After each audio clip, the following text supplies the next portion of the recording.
अस्सलाम वालेकुम, क्या हाल है यार। कहानी शुरू करने से पहले बस इतना ही बोलूंगा कि अगर तुम चाहते हो कि मैं तुम्हारी स्टोरीज पढूं तो डिस्क्रिप्शन में मैंने इंस्टाग्राम अकाउंट का लिंक दिया हुआ है, जाके मुझे मैसेज करो और अगर तुम्हारी कहानियां इंटरेस्टिंग हुई तो मैं जरूर उनको पढ़ूंगा। और हाँ, लाइटें वगैरह ऑफ कर दो और हेडफोन्स पहन लो ताकि तुम्हारी हालत टाइट हो। चलो शुरू करते हैं। पहली स्टोरी है एक कपल की। इस कपल की न्यू शादी हुई थी और ये हनीमून मनाने नॉर्थ कैलिफोर्निया जा रहे थे। रात को ही वो गाड़ी में बैठे होटल जाने के लिए। होटल थोड़ा सा दूर था, गाड़ी काफी स्पीड से चलानी पड़ी ताकि जल्द से जल्द पहुंच जाए। उतने में ये अजीब धुंध आई जिसकी वजह से रोड मुश्किल से नजर आ रहा था। होटल पहुंचने में 1 घंटा लगना था, लेकिन हाईवे और धुंध की वजह से गाड़ी की स्पीड कम करनी पड़ी और अचानक रास्ता तंग होने लगा और वो आराम से तंग रास्ते पर गाड़ी चला रहे थे। उतने में ही उन्होंने देखा कि रोड पे अकेले एक लड़की खड़ी है जिसने व्हाइट कपड़े पहने और वो कपल की तरफ इशारा कर रही है मदद के लिए।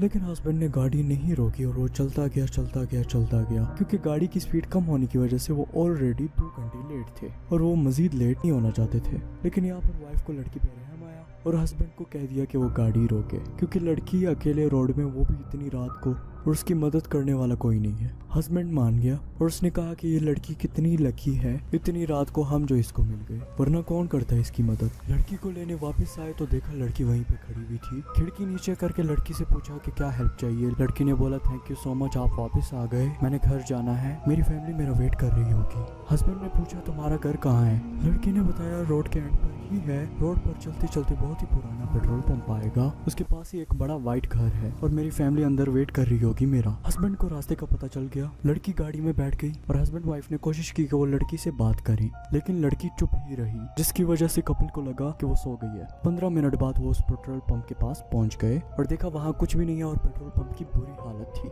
हस्बैंड ने लड़की से पूछा कि यही पेट्रोल पंप है। लड़की ने बोला नहीं। हस्बैंड ने फिर से पूछा, लेकिन इस दफा लड़की ने जवाब ही दिया था। हस्बैंड ने पीछे देखा एंड ही वाज शॉक्ड। लड़की गायब हो गई, पीछे कोई नहीं बैठा हुआ था। फिर कपल ने सोचा कि हम घर के अंदर चले जाते हैं और देखते हैं कि कोई वाकई में रहता है इस घर के अंदर। वो घर के अंदर चले गए और उन्होंने देखा कि एक बुजुर्ग आदमी और एक बुजुर्ग खातून रहते हैं उस घर में। और उन्होंने यंग कपल से पूछा कि हम आपकी क्या मदद कर सकते हैं। हस्बैंड ने बताया कि हमने एक लड़की को रोड में खड़े देखा। फिर बुजुर्ग बंदे ने बोला कि उसने तुम्हें ये कहा होगा कि मुझे इस घर में लेकर आओ, है ना। हस्बैंड ने कहा हाँ, उसने मुझसे यही हेल्प मांगी थी। फिर बूढ़े बंदे ने बोला उसके बाद वो गायब हो गई थी, है ना। और यही हस्बैंड फिर से डर गया कि इस बंदे को कैसे पता चला। हस्बैंड ने जवाब दिया कि हाँ, वो गायब हो गई थी और पता नहीं कहाँ चली गई। बुजुर्ग बंदे ने बोला कि ये सिर्फ तुम्हारे साथ ही नहीं हुआ, ये लड़की हमारी बेटी थी, 7 साल पहले मर गई थी।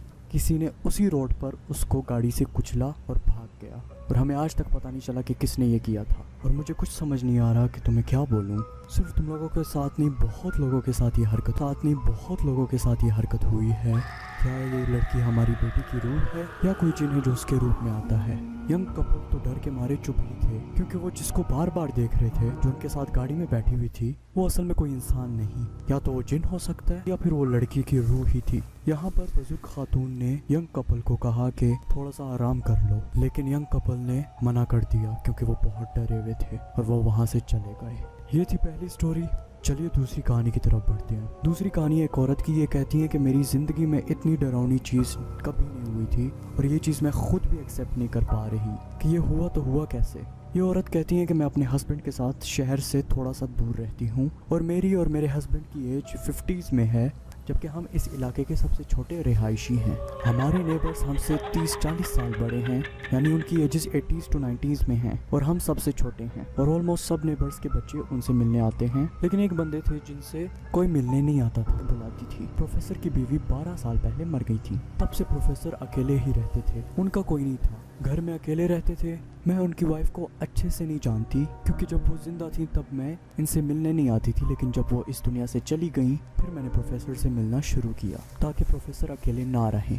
प्रोफेसर से मिलने के बाद मुझे ये पता चला कि वो अपनी वाइफ से बहुत प्यार करते थे और उनके बगैर रह नहीं सकते थे। वो सब कुछ थी प्रोफेसर की और इतनी बड़ी उम्र के बावजूद भी दोनों बहुत स्टाइलिश थे।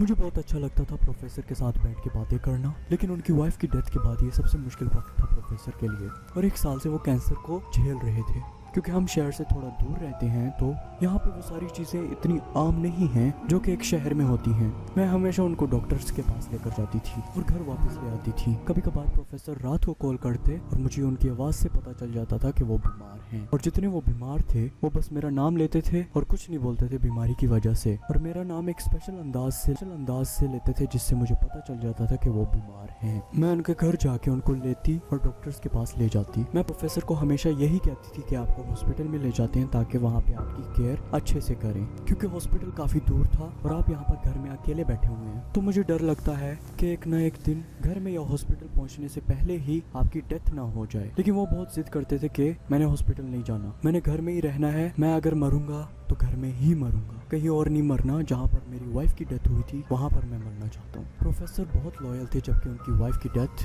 हो गई, लेकिन उन्होंने अपनी वाइफ जैसे ही मरना था। अक्टूबर के शुरू में ही सुबह 4 बजे फोन बजने लगा और मैं नींद से उठी। नंबर देखा तो वो प्रोफेसर ही थे और मैंने कॉल रिसीव कर ली, शायद उनको मेरी जरूरत होगी। फोन रिसीव करने के बाद एक अजीब आवाज सुनाई दी। ये आवाज मैंने जिंदगी में पहली दफा सुनी और काफी डरावनी आवाज थी। मुझे लगा ये प्रोफेसर हैं, तो मैंने उनको कहा, जी प्रोफेसर आपको मेरी जरूरत है। उस अजीब आवाज ने जवाब दिया कि नहीं, मैं प्रोफेसर नहीं, मैं मारिया हूँ और मैं प्रोफेसर को आज रात ले जाऊंगी। अचानक से मैं उठी और मेरा फोन मेरे हाथ में था। इससे मुझे ये पता चला कि मैं ख्वाब देख रही थी, लेकिन फोन मेरे हाथ में था और मेरे हस्बैंड मेरे पास ही सो रहे थे और यही मैंने सोचा था कि ये कोई ख्वाब ही होगा। और फोन बजा ही नहीं, लेकिन ये फोन मेरे हाथ में कैसे आया जबकि मैं सो रही थी। अब मैं ये सोच रही थी कि प्रोफेसर को कॉल करूं या नहीं, लेकिन फिर मैंने कॉल नहीं की कि शायद प्रोफेसर आराम कर रहे होंगे और इस वक्त कॉल करके उनकी नींद खराब हो जाएगी और मैं उनकी नींद खराब नहीं करना चाहती।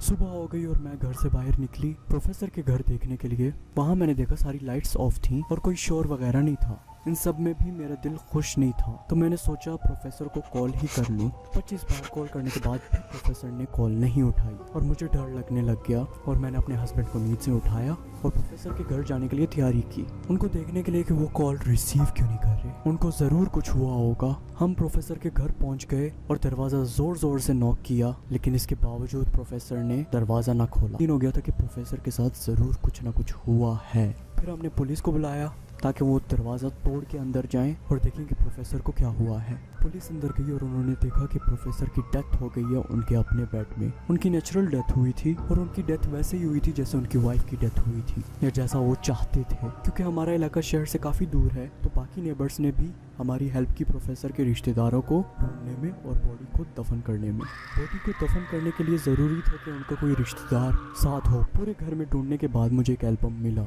जिसमें प्रोफेसर और उनकी वाइफ की तस्वीरें भी थीं, लेकिन साथ में ही उनकी बेटी की तस्वीर भी थी। प्रोफेसर ने मुझे कभी भी अपनी बेटी के बारे में नहीं बताया था, जबकि उन्होंने मुझे सब कुछ बता दिया था अपने बारे में। लेकिन सबसे इम्पोर्टेंट चीज़ जो कि उनकी बेटी थी जिसकी डेथ हो गई थी, उसका उन्होंने नहीं बताया। और मुझे इतना भी नहीं पता था कि इनकी बेटी भी थी। और सबसे अजीब चीज़ ये थी कि उनकी बेटी का नाम मारिया था। मारिया की डेथ 1971 में हुई थी। जिनको मारिया का नहीं पता, मारिया वो थी जिसने ख्वाब में मुझे ने कहा कि मैं आज रात को प्रोफेसर को अपने साथ ले जाऊंगी। तो ये थी दूसरी कहानी। अब चलते हैं तीसरी और आखिरी कहानी की तरफ। तीसरी कहानी है मेरे अंकल और उनकी वाइफ की। मेरे अंकल को मेरे अब्बू ने हमारे फार्म हाउस में पिकनिक मनाने के लिए इन्वाइट किया था। अंकल मान गए। फार्म हाउस शहर से बहुत दूर था और उस रात बारिश भी हो रही थी। अंकल और उनकी वाइफ दोनों फार्म हाउस की तरफ आ रहे थे, लेकिन रास्ते में ही अचानक गाड़ी खराब हो गई और रास्ते में अंधेरा भी बहुत था और आसपास कोई भी नहीं था, लेकिन एक छोटी सी दुकान थी। तो अंकल उस दुकान के करीब चले गए देखने के लिए कि कोई इसमें है कि नहीं, और अंकल ने देखा कि दुकान में एक बंदा है। तो अंकल दुकान के अंदर चले गए। दुकानदार ने दुकान की फ्रिज की तरफ मुंह किया हुआ था और अंकल ने उनको बुलाया, लेकिन दुकानदार पलटा नहीं। अंकल ने फिर से बुलाया। जब दुकानदार पलटा तो अंकल ने देखा दुकानदार की सिर्फ एक ही आंख थी और वो पूरी की पूरी लाल थी। तो अंकल इस डर से दुकान के बाहर निकल गए और जैसे तैसे करके वो फार्म हाउस पहुंच गए। जब वो फार्म हाउस पहुंचे तो उनकी हालत बहुत ख़राब हो गई थी और उनको सख्त बुखार हो गया था। तो हमने उनको आराम का कह दिया था कि वो आराम करें और सुबह उठ के हमें बताएं कि क्या मसला है। जब वो सुबह उठे और उन्होंने अब्बू को बताया कि उनके साथ ये हुआ है, उन्होंने ये चीज़ें देखी हैं, तो अब्बू हैरान हो गए थे कि ये हो कैसे सकता है, क्योंकि जिस दुकान की बात अंकल कर रहे हैं वो दुकान 2 साल पहले ही बंद हो गई थी और दुकानदार उसके अंदर ही फौत हो गया था।